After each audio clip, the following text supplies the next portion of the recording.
La société gauloise était divisée en 3 catégories: les druides, les guerriers et le peuple. Chaque tribu avait un chef, mais le druide était plus puissant que celui-ci.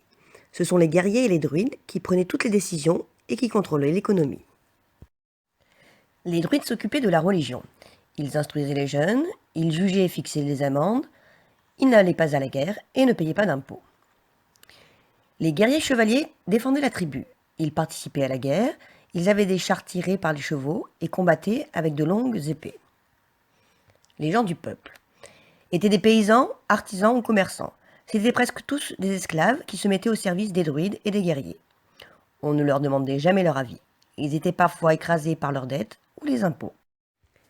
La maison gauloise est construite en bois et en torchis, qui est un mélange de paille et d'argile. Son toit est en chaume, paille ou roseau.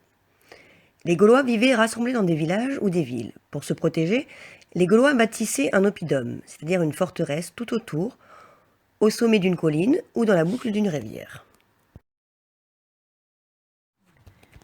Les Gaulois s'habillaient avec des braies, c'est-à-dire un pantalon large et serré aux chevilles, une tunique, qui est souvent à carreaux et de couleur vive, et une C, qui est une cape en peau ou en laine.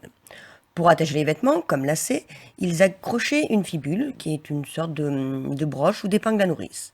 Leurs chaussures, en cuir, s'appelaient des galoches ou des brogues. La Gaule était une terre riche et fertile. Excellents paysans, les Gaulois savaient tirer le meilleur de leurs terres. Ils produisaient du blé et d'autres céréales en grande quantité. Ils cultivaient la vigne et ils élevaient des bœufs, des porcs et des chevaux. L'artisanat gaulois est très soigné et réputé, même en dehors de la Gaule. Les forgerons fabriquaient des outils et des armes en fer, leurs tanneurs préparaient le cuir, leurs tisserands fabriquaient de beaux tissus colorés, leurs potiers et verriers fabriquaient des vases de toutes formes, leurs orfèvres confectionnaient des bijoux magnifiques d'or et d'argent. Les Gaulois étaient très ingénieux. Ce sont eux qui ont inventé de nombreux objets que nous utilisons encore aujourd'hui, comme le tonneau, la roue cerclée de fer, le savon, la moissonneuse, la charrue, etc.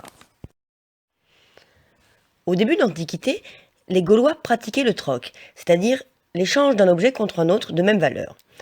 L'invention de la monnaie a permis de développer le commerce, c'est-à-dire l'achat et la vente d'objets contre de l'argent. Ainsi, la monnaie était facile à transporter et surtout, elle permettait d'acheter un produit à un vendeur, même si l'on n'avait rien à lui vendre. Les Gaulois étaient polythéistes, c'est-à-dire qu'ils croyaient en l'existence de plusieurs dieux et déesses. Par exemple, Taranis était le grand dieu du ciel, Toutatis était le dieu de la guerre, chargé de protéger les tribus, Cérunos était le dieu de la végétation, chargé de réveiller la nature au printemps, et Pona était la déesse des chevaux et des cavaliers. Les Gaulois représentaient ces dieux et ces déesses sous la forme d'hommes, de femmes ou d'animaux, parfois sous des aspects terrifiants.